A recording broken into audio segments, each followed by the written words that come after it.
Pozdrav ljudi, imala sam jučer situaciju zašto je jednom jasno i kratko ne kod djece odlično i zašto će vam to bar jedno 3 sata ušparati diskusije i vaše živce i vašu energiju.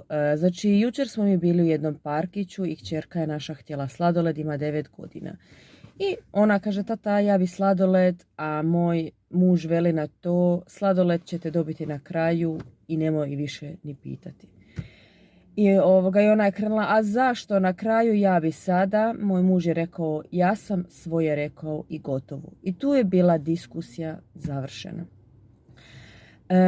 Pokraj nas, to je bilo jedno sat, dva poslije, je bila jedna majka, kćerka je možda imala 7 godina i ista situacija. Kaže ona, mama, ja bi htjela sladoled. A mama veli, Mija, nećemo sada jesti sladoled ćemo jesti poslije kada ručamo. Ali ona, ja želim sada sladoled. A mama opet, Mija, mama ti je sada objasnila da će sladoled se poslije kupiti, sada idemo prvo da ručamo.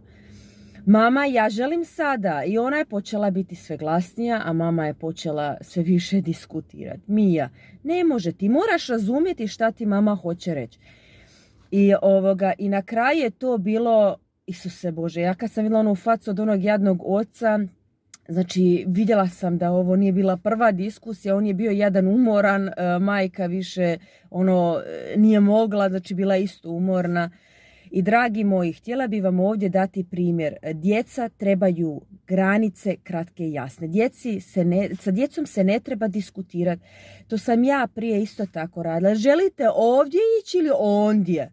Normalno, sin hoće ovdje, ona hoće ondje. Ja stojim na kraju u sredini ko budala i ne znam kuda idem jer je ovaj hoće ovdje, ona hoće ondje. Evo recimo primjer, danas mi idemo na kupanje i sad sam imala 3 primjera gdje sam si ja za sebe odlučila gdje bi mogli ići.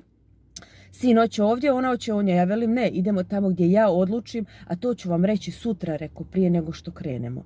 I tu znači nema više niti diskutiranja, nema više gdje ćemo, kad ćemo, zbog čega ćemo, kuda ćemo. Znači jednostavno uzmete im moć diskusije da oni na to nemaju šta odgovoriti, neka budu sretni i zadovoljni da se ide na kupanje, a gdje se ide uopće nije bitno. Htjela bi vam tu dati ovako uvid zašto diskutiranje sa djecom nije dobro i zašto sebi možete čuvati živce i zašto je to da se po kratkom postupku riješi dobro. Uživajte mi danas u sunčanom danu i budite mi dobri. Ćao!